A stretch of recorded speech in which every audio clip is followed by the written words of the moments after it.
আমরা কি সেই জাতির জনক হাসিনার পিতার ওরসে জন্মেছি নাকি?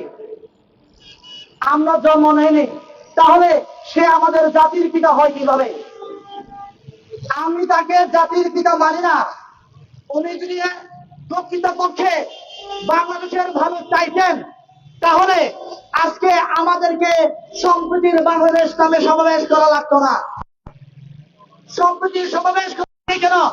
যখন জাতিতে জাতিতে দাঙ্গা হয়, মারামারি হয়, হ্যাঁ, ধর্মে ধর্মে মারামারি হয়, তখন সম্প্রীতির সমাবেশ করতে হয়। 53 বছরে কি আমরা সম্প্রীতি তৈরি করতে পারি নাই? তার মানে তো এটাই মিন করে যে আজকে আমাদের প্রোগ্রামের মাধ্যমে আমরা ভাই আমাদের নিজেদের মনে সম্প্রীতি আনতে পারি নাই।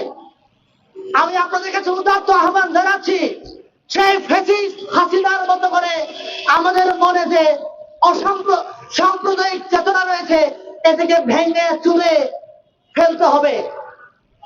আমরা আজকে কেন এই সমাবেশ করছি? আমরা সেই ফ্যাসিস্ট হাসিনার দোসরদেরকে শ্রীলঙ্কার মতো করে ন্যাংটা করে আমরা ওদেরকে পিটাতে পারি নাই। আমরা যদি এই 2024-এ আমরা যেদিন হাসিনা পালিয়েছিল, যদি শ্রীলঙ্কার মতো করে তাদের দোসরদেরকে ন্যাংটা করে পিটাতে পারতাম, তাহলে আজকে চিন্ময়ের উত্থান হতো না, আজকে হতো না, আজকে আনসার লীগের উত্থান হতো না। আমরা ন্যাংটা করে পিটাতে পারিনি বলে চিন্ময়ের মতো উত্থান হয়েছে। আজকে আমরা ন্যাংটা করে পিটাতে পারি নাই বলে আজকে শুভেন্দু বাবুরা আমাদের নামে নানা কথা বলছে।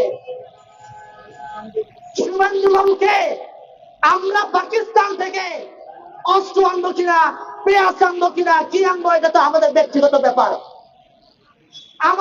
আমাদের চট্টগ্রাম বন্দর দিয়ে পাকিস্তানের জাহাজ আছে, তাতে তোমাদের সমস্যা কোথায়?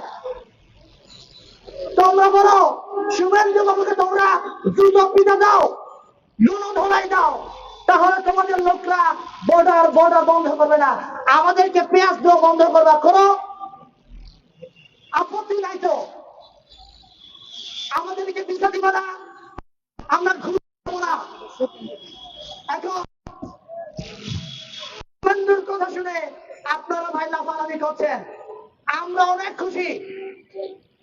আমি বলছি, আমার এই বাংলাদেশে হিন্দু, বৌদ্ধ, খ্রিস্টান, মুসলমান আছে, 4 ধর্মের লোক আছে। আমরা যদি ধর্মের কথা বলি, এরকম আমরা যদি জাতির কথা বলি, আমরা 50-এরও অধিক ধর্ম জাতির লোক আমরা এই বাংলাদেশে আছি।